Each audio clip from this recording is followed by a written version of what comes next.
your best employee or your best printer or your best staff might not be your best manager. And that's like a big thing that I learned super early on. This is a really hard conversation. This is like really tough, but I think it's really real. If you go to easyway.com/giveaway, you got to do this. And you should do it every single month because they're giving away $250 in free giveaways. That's in product credit for Easyway. So just head to easyway.com/giveaway, enter in your info and be entered so you can win some of this stuff. Easyway is making reclaiming screens a whole lot easier with their systems, chemicals, and equipment. Thanks, Easyway. Next up, stalls. Use the code HUSTLER20. That's 20% off your next DTF transfer order. Stalls is helping shops take custom apparel to the next level. They've got incredible equipment, transfers, and support for your business to stay smart and stay ahead. Also hosting a ton of really great conferences lately. So that's a really another thing to be able to attend, and that Stalls has been hosting. So thank you, Stalls. Multicraft_daddy. You guys know the drill. You know the drill. Dave at Multicraft is sending out incredible gifts every single week. Go to his Instagram, multicraft_Dave. I'm sorry, multicraft_daddy. Multicraft Daddy is sharing unbelievable amount of screen printing history too. So a really cool follow. Multicraft screen printing and digital supplies have been around for over 50 years, providing the industry with top brands at competitive pricing. And honestly, it's a great business to be able to get help because they have top brands at competitive pricing. And not only that, they're able to help you and go physically into your business and really build a relationships there. So that's huge. Last but not least, GraphX Source. GraphX Source offers industry-leading outsourcing options for your shop by truly becoming a part of your team. They plug and play with Printavo and other shop management solutions. And when it comes to SEPs, mockups, creative art, order management, digitizing, and so on, there's no better to work with in our space. They've been at it for over 40 years as well. So use the code Printavo-Pod24. That's 50% off your first vector, SEP, or digitized order to give them a try. All right, let's jump on in. We were live, part 2. Steven and I were texting after the last episode, and we were like, hey, that was great. And so let's ask Jordan if he's free again. He's back. We got part 2. So thanks for jumping on again. Second date. It's getting pretty serious. Oh, it's been good, man. I've been spending actually the last 2 days. I've been grinding on Claude Code again. Really? So last time you were talking about it was AI tooling for a KPI dashboard, if I remember. Is that what you're working on now, or are you doing something else? A couple fixes to that, but actually I started kind of a new project, a little more elaborate one. And this is actually something that's kind of more for like the racing industry, which is kind of against my guidelines I set forth for myself because I need to try to stay focused. But I wanted to learn as much as I could. So I'm like, well, I can build something that will be useful for me and then might be useful for some other people as well. And if anything, I'm just going to learn a lot from it. And so I have learned a shit ton from it, to be honest with you.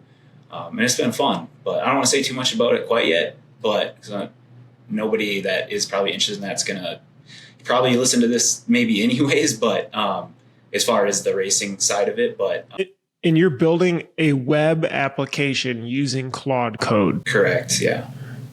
Yeah, Steven's been sending me a ton of links too. He's just constantly building. He uses one called Replit, Replit.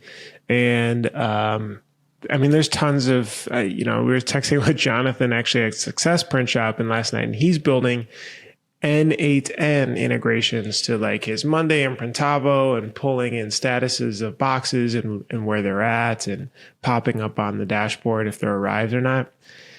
But yeah, it's kind of crazy how much these tools have like broken down barriers to let you just, fill the little holes and needs and things that you want to do. Yeah, it makes you feel like you have superpowers, honestly. Like there's definitely some like learning curve to it, like to try to get like a good output. And then just learning, like there's so many tools that you have to like combine to make things work, you know, like using Vercel and Supabase and like email.js and like all these different tools that you have to like combine together to like make something happen. It makes it really easy to do, but you still like to have an understanding of how it works, and then to understand like, you know, this in this previous build that I was just doing on this app, I just learned so much about how to, you know, make sure how you don't want to just go deploy a big thing and like say, go build this thing. Like you want to break it down and do it in steps and double check your work as you go. And you end up with a lot better product. So in Claude, there's 3 products, main products. There's one called Claude Code, which Jordan's talking about. There's one called Claude Co-work, and then Claude Chat. Claude Chat is just like ChatGPT type talk back and forth, analyze files, things like that. Really powerful. Drop in a CSV file and ask it to give you trends and, you know, group together create an average order value and give it to me monthly, you know, for all of this data. It does really cool stuff like that. Claude Co-work, very cool, separate feature. Allows you to connect things that are on your desktop, so files on your desktop, and allows you to connect things on the web, a CRM, a Printavo, a Gmail, Google Calendar, all that kind of stuff. And that one has been fascinating because there is a add-on called plugins. And I found this one yesterday actually, and it's a sales plugin.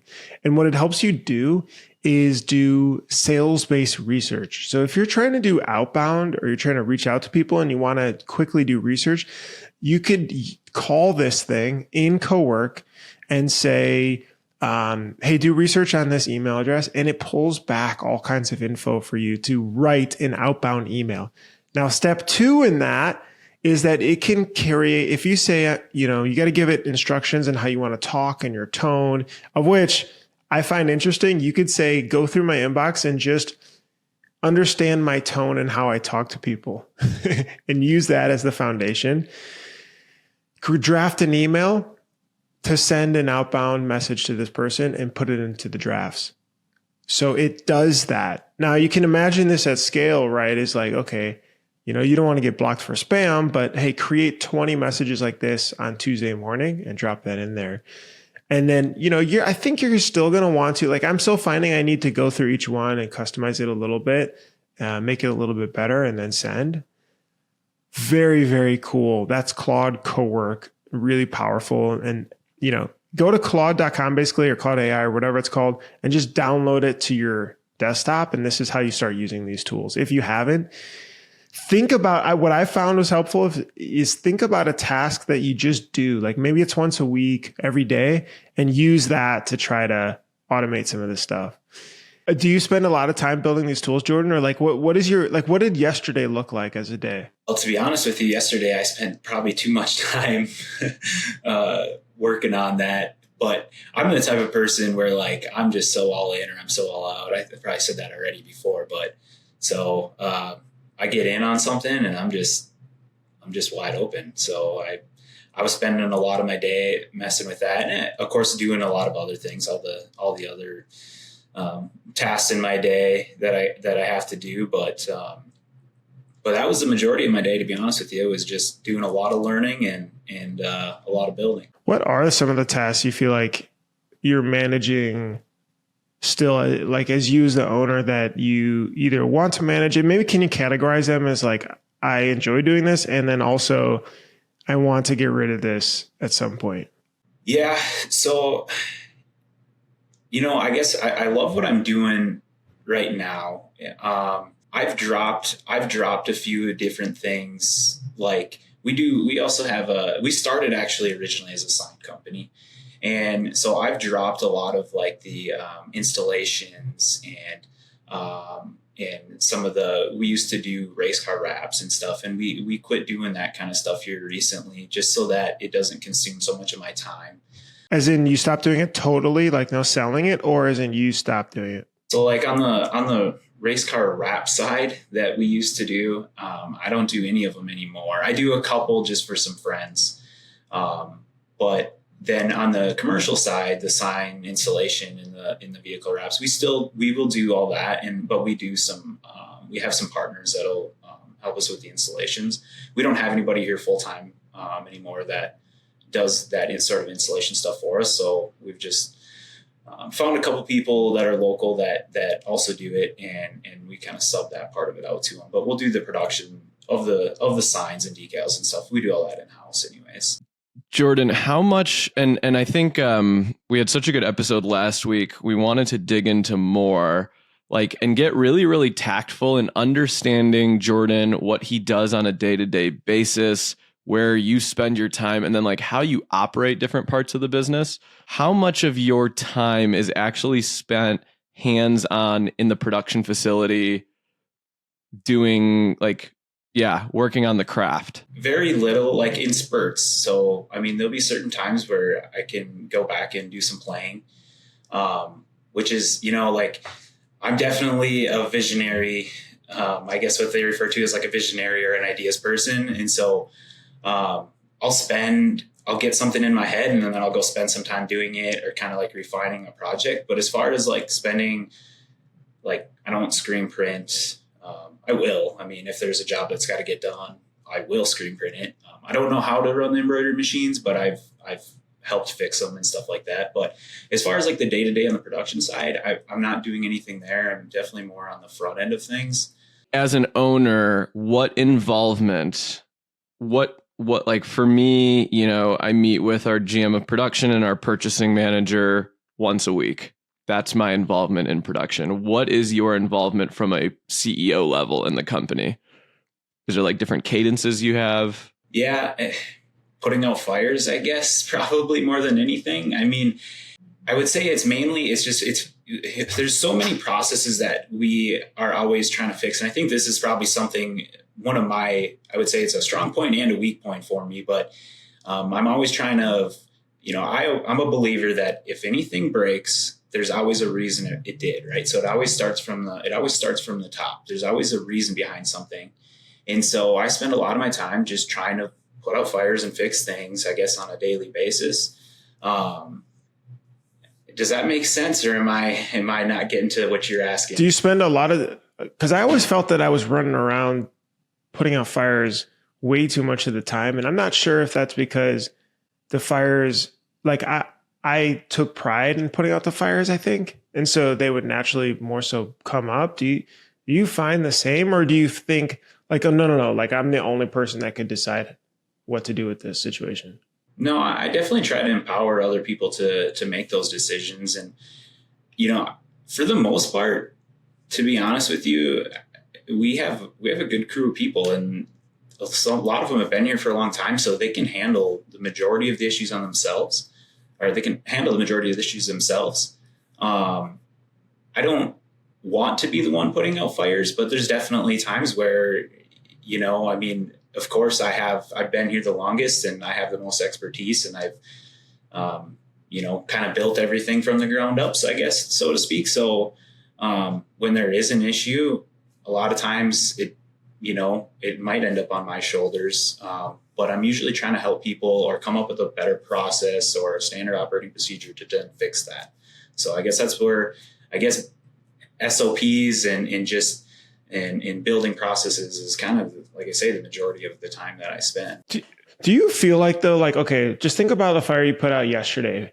Do you think if you wouldn't have responded, or you were out, like, what would have happened? Like, would it have self-solved, or was it that you put it out faster? Or a lot of the problems we have, honestly, are because like it's really hard to pull, or it's really hard when you have these 3 different locations and like everyone working in tandem. And so a lot of times it's just if we don't fix those problems, life will go on, things will get done. It'll probably be okay. And maybe over a long period of time, it'll fix itself. But it's just going to be a compounding issue that if you let it go, it's just like, it's going to be painful until finally somebody else probably steps in and fixes it. And I think that's something I see usually like early on. I see like, okay, hey, here's an issue. Let's do something to fix it. I also do that to a fault where sometimes I jump on things that probably don't need to be addressed and don't need to be fixed right now either. What's an example of like with a three facility setup like you have? And for folks who didn't hear part one, Jordan has about 20 folks on the team, 3 different locations from acquiring different spaces and wanting to expand into neighboring cities. Is there an example of what happens when you have that? And again, I guess we don't know the split between facilities. Yeah, well, I guess as far as the split goes, I think I maybe mentioned the last time, but the Dawson and the Watertown facilities are essentially sales and retail, and then all the production happens here in Montevideo. And some of the issues that and when I say issues, I mean, not all of them are issues, but some of the instances that happen are like just doing things differently from location to location. So for instance, maybe like the way that we open and run a store in the closing time. So like getting everybody on the same page that, hey, if we got 30 spring sports stores going on, you got to make sure that they're not all going to close on the same day. Like that doesn't work well, right? So because then they're all due on the same day. So doing things, even simple things like that, it's a lot of times everything comes down to just communication. And I understand that communication is extremely important, even though I'm probably not the best communicator. And then helping everybody understand, like, if you make a change, you need to document that change. If you change the end date of a store, you need to document that change of that store. You can't assume that somebody else is watching the store date change. If you don't put it in the calendar and you don't do it the proper way, it's going to result in orders getting missed or things happening. And so those are like a lot of those types of issues that you have from place to place, because if everybody's here, you can, I guess, have your thumb on everybody, or you can have your thumb on that process, and you can fix those problems quicker and easier. Jordan, if I put a GoPro on you and it was like body cam of Jordan, walk me through what Monday looks like. Because what I really want to do is I want shops to be able to, kind of like, you've obviously done something right at your age with multiple locations, doing several $1 million of rep, like something's going right. So what does your day look like on a Monday? Walk us through what Monday looks like from, when you get out of bed to when you go home for the day. Yeah. So every week's a little bit different. It kind of depends on what project I guess I'm working on for that week. But a typical Monday for me, I get up, I go to the gym, I get to work by 7:30, 8 o'clock, going through emails, try to walk through the facility, say hi to everybody, little chit chat, stuff like that. And then I typically have some sort of project that I'm working on. I guess most of my days are project based. It just kind of depends on what that is. And every day is a little different. One good thing I did is I switched, I made my Mondays a little bit more fluid, and I do my own payroll, which is just through QuickBooks. So it's pretty simple, but I switched that to Tuesdays. So Mondays are kind of a little bit more open for me. Some days I'm just going to do, if there's something that needs to be done, if there's a fire that needs to be put out, something needs to be fixed, I'll do that. Otherwise, I'm typically working on a project, whether that's something with our sales team, if it's something on some sort of back end type of thing we're working on, a reporting thing, some sort of automation. It's just kind of whatever project I got going. And so, like I mentioned, this week it was building that app, which wasn't technically for the screen print shop, right? But the things I've learned already, now I got like 50 more things where I'm like, oh man, I could do this now. I can do this now. I can do this. That's going to help me in FS threads. So then do you keep your Mondays? So like I have a lot of standing meetings. I'm probably in a typical week, probably 12 to 13 hours of meetings a week, which is probably too much. How many, do you have standing meetings, leadership calls, one-on-ones, or do you keep your Monday wide open? I try to keep my Mondays pretty much wide open. We have a production meeting 2 days a week, Mondays and Thursdays. I go to that most of the time, or I say about half the time. I'll try to make that meeting and just kind of sit in and answer any questions or offer help in some ways. And that's where a lot of times other issues might get brought up that I can address and try to help fix. And then, we don't do a ton of meetings. And think the reason for that for me is because I'm such a scatterbrain that I love the idea of it, and then I don't stick to it enough. So I've learned like kind of less is more for me on the meeting end of things, where it's like we'll do our quarterly EOS type style meeting, and then we try to do a monthly sales meeting, and then we have our production meetings, and then outside of my employee check-ins and stuff that we're doing quarterly, I really don't do a ton of meetings. How was that production meeting ran on Monday and Thursdays? Like, what's the bullet points? So the way we do it right now is basically, and we call it a production meeting, but my wife does meet with the production team separately, but a lot of this production meeting is more of like, hey, here's what we got going on for the week. These are the deadlines we got to hit. And it's mainly actually the office staff that are in on this meeting. And we're just kind of going through, we have lists of like what needs to get delivered at what days to our different locations, and just kind of trying to make sure we got everything T's crossed, I's dotted, and just making sure that we're in good communication with each other. So it's kind of, we hop onto Printavo. We've actually now we'll use like a Gemini and have it kind of go through and say, hey, give me a list of all the jobs that are due this week and break them down by location.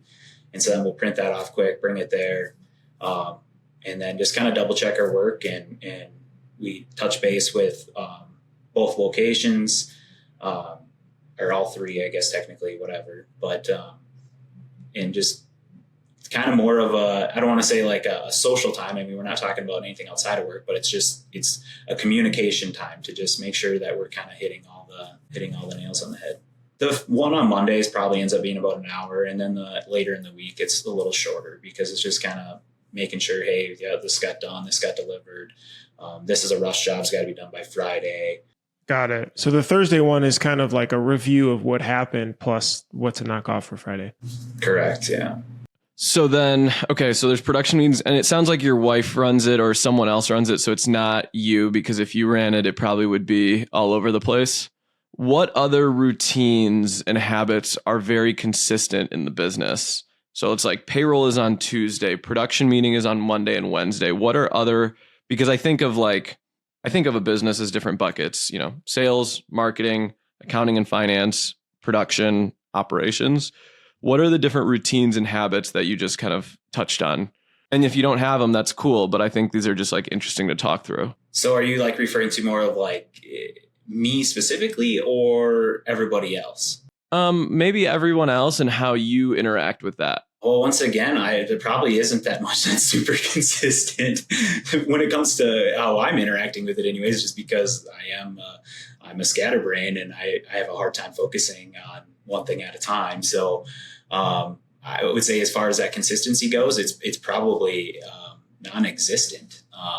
I mean, I think everybody in their position and in their roles, they have absolute consistencies to their day of things that they're doing. Just for an example, like the screen room technician, I mean, they're going to have consistency. They get to work and they know that the first thing they do is they're going to go to the computer and see if there's screens to print there or screens to burn, and they'll go through that part of their day. And then they know next that if they need to help with the dryer or help with folding or bagging, they're going to do that. And then they know in the later afternoon that that's time to clean screens if it needs to be done. And then at the end of the day, they'll record how many screens they have and send that over to the production manager through our app or whatever. And so that we kind of know I guess every person in their jobs have structure to their day. But I'm not, I guess for me, I'm not, other than maybe reminding them sometimes if people forget or if they're not following what they're supposed to be doing, I guess. But outside of that, are there any sales related meetings like that? Like something like you have production, but with sales, let's say, hey guys, we want to drum this up, or I want to try to target this group, or do you do any, like for example, at Printavo, we would have a weekly sales meeting just going through, hey, what are some objections we're having to people wanting to sign up? Let's get those over to product if there are product issues. What are, what's our conversion rate looking like? Anything that anyone's found that's like wording wise has worked well.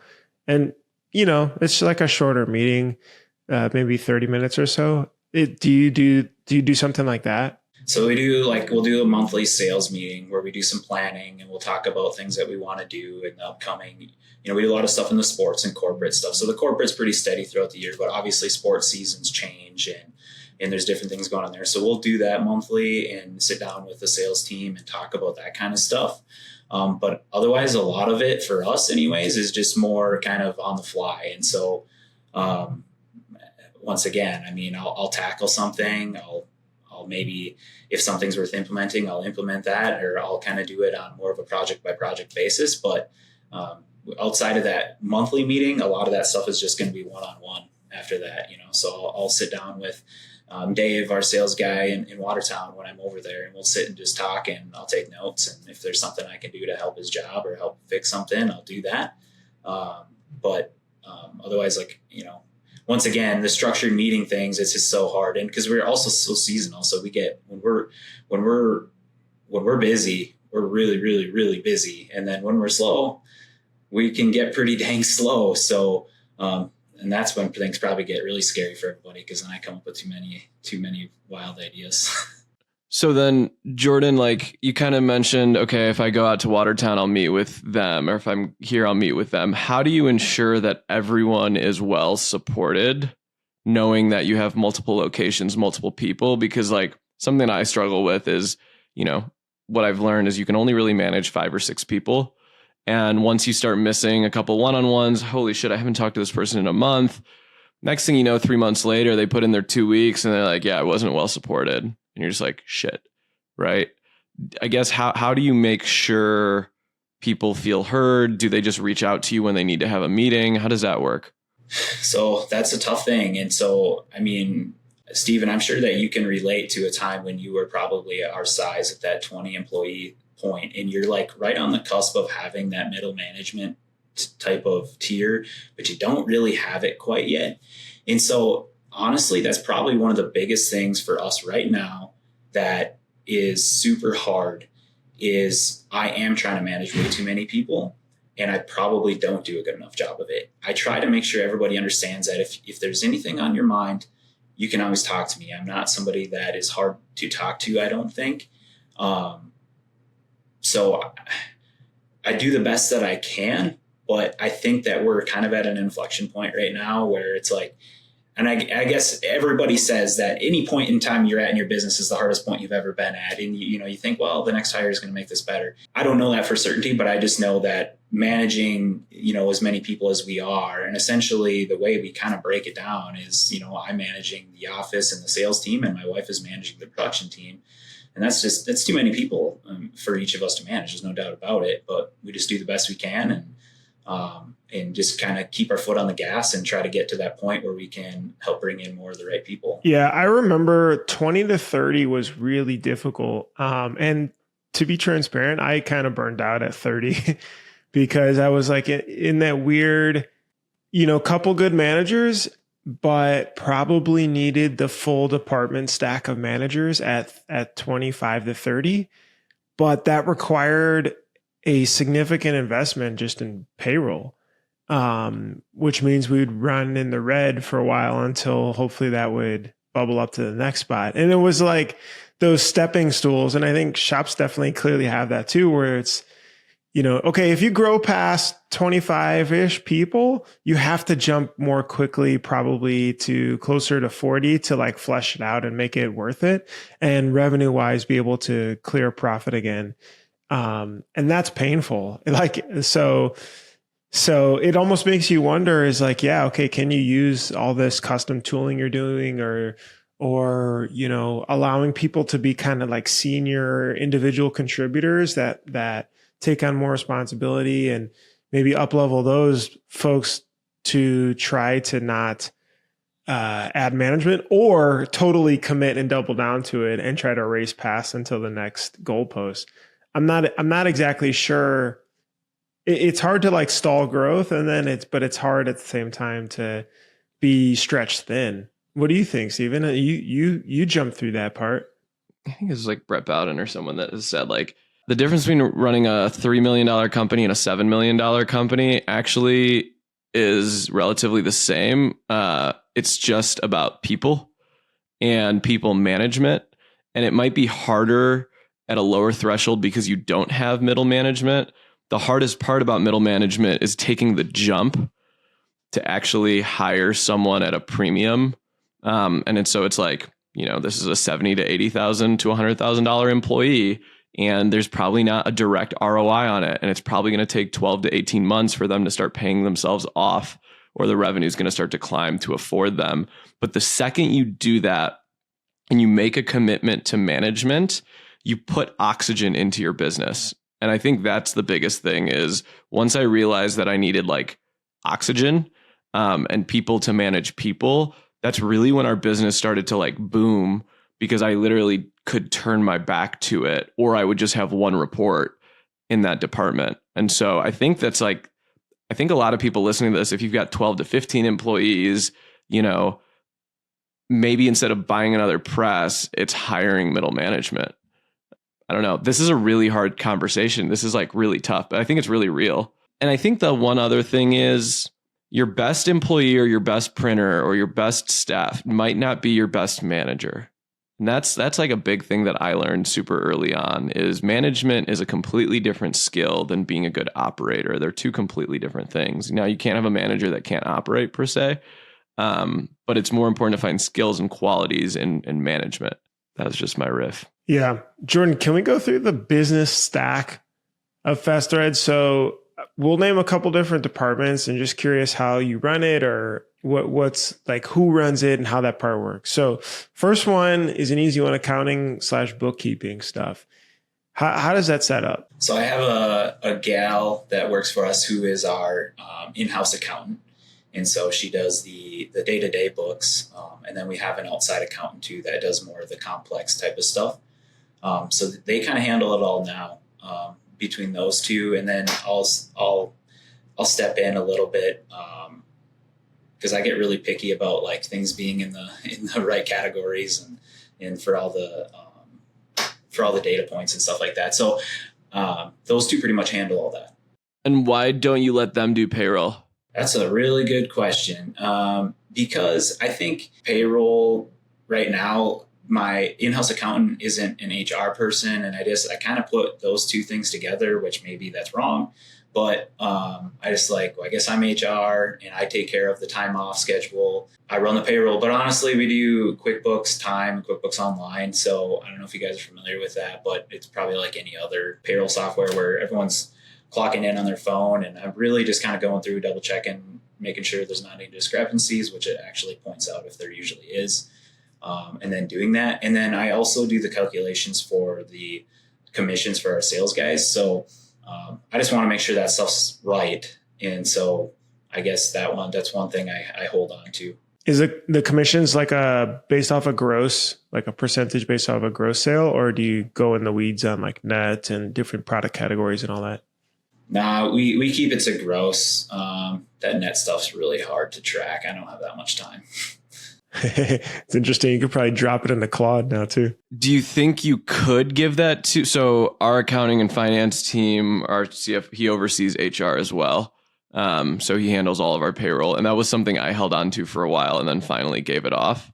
Do you think it's something that they could do? Or is it just more of a control thing that you're like, it's money, it's dollars, I want to do it? No, it's something they could do, but like we have a few people that already take on too much. And so some of those people that would naturally be doing that type of job, they're already doing too many other things. And so plus also like I want to be needed, and a little structure for me, as you guys can probably tell, isn't all that bad. So that's a structure thing for me every Tuesday that I get to do. Okay, cool. Full-time or part-time for the bookkeeper? She's full-time. She does other stuff too. So she does in-house accounting. She builds stores. She was originally hired actually as customer service, and she's been here for a few years now. And then she went to school for accounting. And so she's taken that on. So she's kind of a Swiss Army knife for us. She does a lot of different things. I was going to say, who pays the bills like SNS, Sanmar, credit cards, things like that? Yeah, she does. The in-house accountant. Okay. So someone's paying the bills, not you. That's a good feeling. I review them all. So when they come in, the mail comes in, I do sort the mail. I forget. That is something I do every day as well. I do go through the mail. It's always, everyone likes opening the checks. So that's kind of, you do that. We'll check them out every day and then check the bills and just kind of quick scan, make sure you don't see anything goofy or, anything out of line. And I also ask her to do that audit for me too. But yeah, she takes care of paying all the bills and paying the S&S and SanMar. And what's the next department, Bruce? Okay, next department, Jordan, marketing. What does that look like? That's one we're probably lacking in a little bit. That's very hit and miss for us. I would say that I'm kind of the one usually drumming up some of the marketing ideas. We have had other people that were in charge of that in the past, and then their jobs have kind of evolved into more of, well, in fact, the gal that was kind of taking hold of a lot of the marketing, she's running the store in Watertown. So that's one spot that we need to sharpen our pencil on for sure. But I usually come up with some different marketing stuff on my own, or sometimes other people will come up with ideas. It's some people's 90-day rocks have some different marketing things depending on the type of customer that they've kind of spearheaded as well. But most of our marketing is in-person sales, to be honest with you, anymore. So, which isn't ideal. I mean, we should be doing a lot more. So something for us to work on. You said most of your marketing is in-person sales? Yeah. I mean, our sales guys are on the streets, or, meeting with businesses and doing that in-person selling, and especially. So they're doing outbound then, it sounds like, in a way. It's just not online, but. Yeah, they'll do some of both. I mean, they'll absolutely, cold email, especially some of them will do more cold emails and stuff as well, but it's mainly in person and just relationship building. We talked about sales a bit. We talked about production a bit. Do you guys do anything, like, what's the stack look like management wise? And I guess this is maybe you and your wife. So is that like dinner table? Like, what does that look like? Yeah. So, I mean, like I mentioned, I'm managing most of the office and the sales staff. And then my wife is managing the production staff, but we do have, in Watertown, Lindsay, the gal that runs that store, she manages that store. And so she takes care of a lot of the day-to-day things that happen in that store. And kind of, I guess that would be our middle management, right? I mean, I don't need to usually worry about anything that's going on there. And likewise in Dawson. So the guy that I bought that company from, Jim, he's still working there and he manages that store. And so if there's any part-time employees, he'll take care of that. If there's any sort of, daily issues that arise in that location, he's taking care of that. So as far as management, I mean, that's kind of how it trickles right now. I mean, it's me and my wife, and then we have kind of two other people at the other stores, essentially, managing and running those operations. And then we have a gal here at this store. They kind of, a couple of them I would say co-own it a little bit as far as like the managerial part of it. But there's one gal that's been here the longest that, I mean, if we're gone, she's got it under control. Got it. And do you guys do a manager meeting at some point? Or, for example, I never like set aside enough time for just managers to maybe meet. And I know more it's popular to do an offsite, or, maybe it's a quarterly thing. Do you guys try to do that? Yeah, just the quarterlies, and you guys are making me feel like I got to get my shit together here. Dude, I didn't do this either. Steven does it more. I didn't do it. And like, I'm riffing off stuff that I see now people do. And that's what I'm like trying to add context of, I did not do this. Do you do this? Like I mentioned before, man, we don't do a ton of structured meetings like that. I mean, we do our quarterlies, but I don't know. We just don't do a lot of stuff that way. And it's probably, once again, it all really comes down to the fact of I don't have that implementer to really kind of keep me grounded and keep me focused. And so I've learned that don't make promises that you can't keep. And so don't go say, we're going to do this meeting. And then I get working on something, or I get in some sort of project and I decide I don't have time to do those meetings or whatever, then, then my word doesn't mean shit. So. Yeah, I think one of the worst things you can do is set a habit, tell the team you're going to do it, say we're going to meet every week, and then you start canceling. My biggest pet peeve to our leaders is canceling meetings. I hate it because it's like someone else was prepared for that meeting, and that just means you have something that's more important than them. So it's like maybe there's some wisdom there. It's like, I'm not going to start putting in all this stuff if I can't stay to it.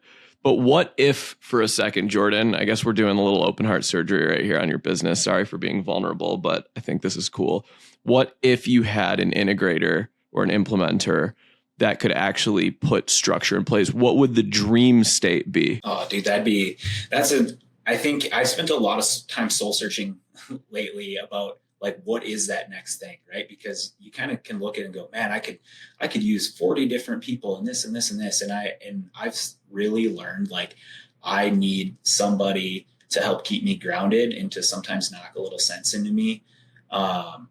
Being the type of person that I am, being a scatterbrain, being a visionary, being somebody that wants to dive headfirst in things and what do you say? Like, I can come in and pitch the first few innings, but if you don't have a good closer, you're not going to win shit. Right. So, that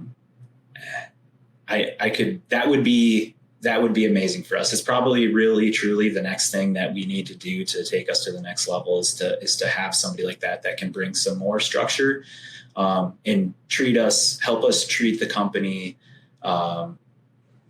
like it should be treated, in the sense of like, when you have 20 people, there's things that you should be doing a certain way, and you can't keep running it. And I don't want to say that we are running it like a $2 million company, but clearly of the things that we're talking about, like we don't have a ton of structure and a ton of meetings, and we can work on communication in a lot of different ways. So I think that'd be huge for us. I think that would help propel us to that next level for sure. Yeah, what I have found is that I have to hire people that are opposite of me, because if you had a bunch of Stevens running around, that'd be dangerous. That'd be a tropical storm. Yeah, tsunamis. And so our CFO, Steve, his name is Steve as well. He is the polar opposite of me, but we're the bestest of friends. But he's the one that he runs all the meetings. He takes all the notes. He pushes the sled forward. He follows up with everyone. And then he holds me accountable to it. If in your business you're thinking about hiring a manager, actually don't hire for what you like hire for what you're bad at, Bruce, I'm curious if you were to think back and maybe like you've made hiring wins and hiring mistakes. Can you maybe talk about the best managers you've hired and maybe some of the mistakes you've made? I think the best managers I've hired, I knew that what happened right away was you kind of get in their way when if you poke in too much. And maybe, Jordan, you see this or already have with your wife managing production. She's like, hey, I got it. Like, I'll let you know if I need something. I think that was definitely a sign, but also a hard thing for me to step back from at the same time too. So, but that was like oh wow, this person's like really up leveling, and it's crazy because when there's emergencies, this person can be able to handle it, and I don't have to think about it. The mistakes I made is, I would say, just I'm more on the manager end, is not holding them accountable to some sort of numbers. So, not like, okay, hey, we set these goals, we missed this. Like, all right, well, next month. And I guess this is for any role, really, not just the manager role, but like gave way, way too many chances. And I think setting a black and white, like a 90-day thing, like, okay, we're 30 days in. Hey, we're way off, or we missed it. Why do we miss it? Okay, let's work on that. All right, 60 days in. Okay, we're still way off. Like, is this a good fit? And then at 90 days, like if it's 3 months and someone's just not, it just doesn't turn around after 90 days.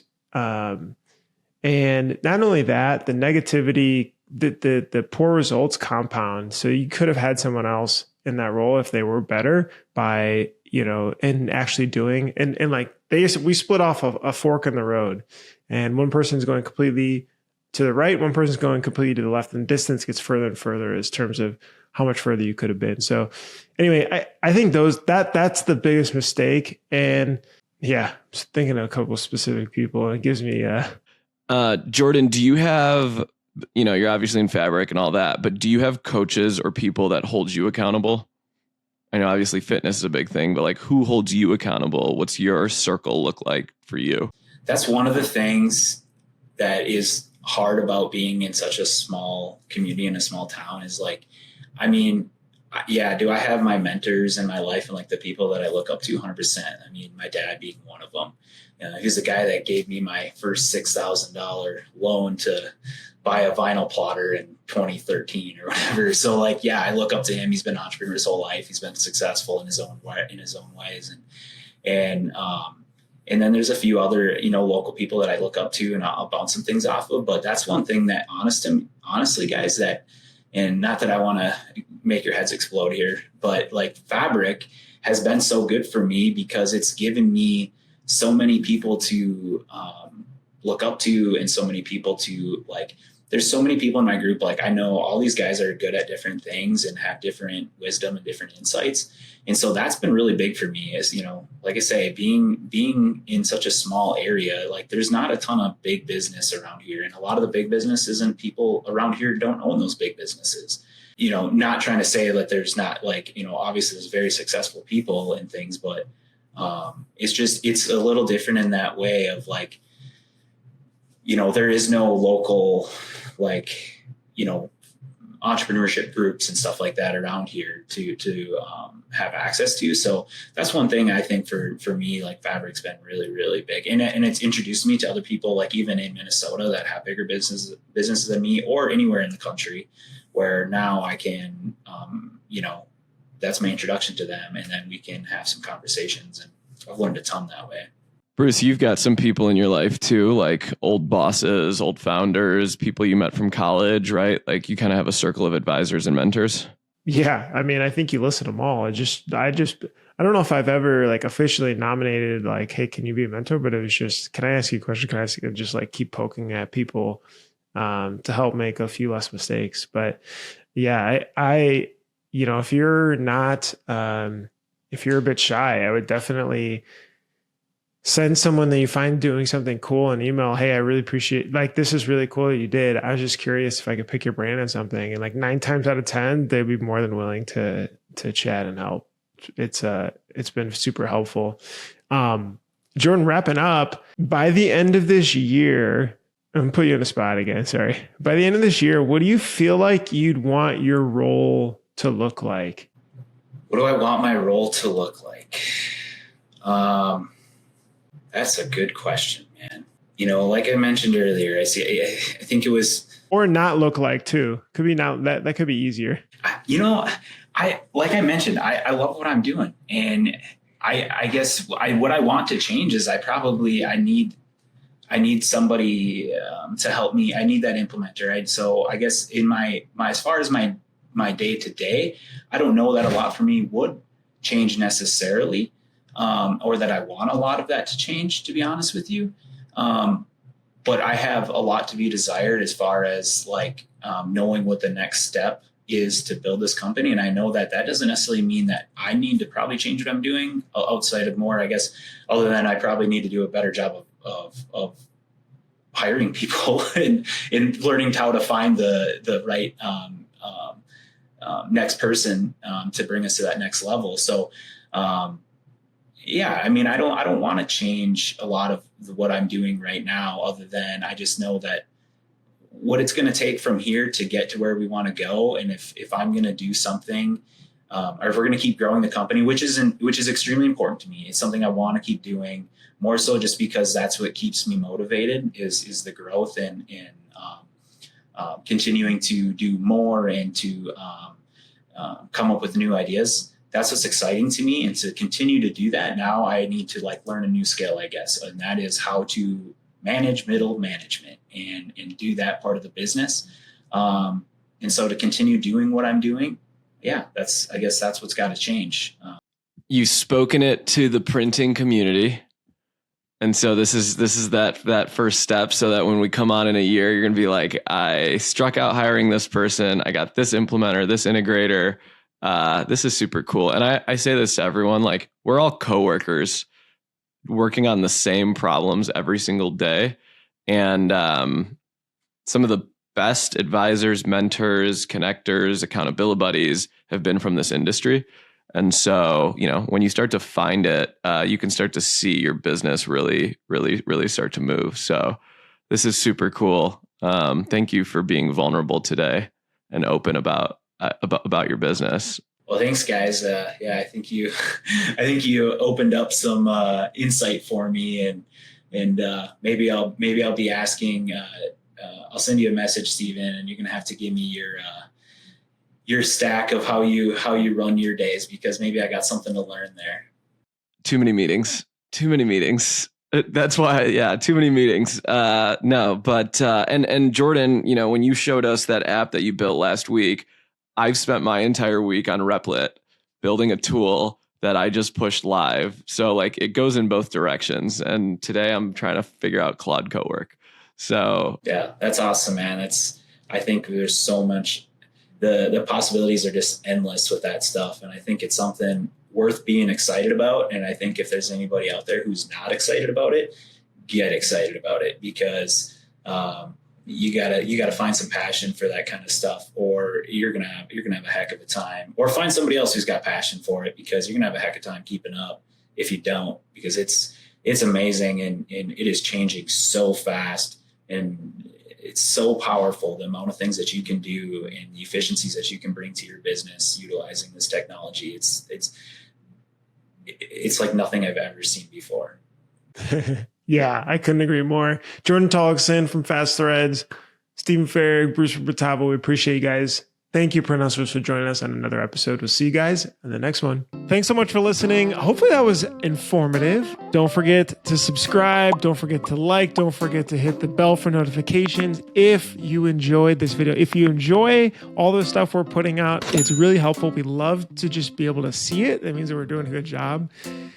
To subscribe, hit the bell for notifications, and hit the like button. And I'll see you in the next episode. Bye.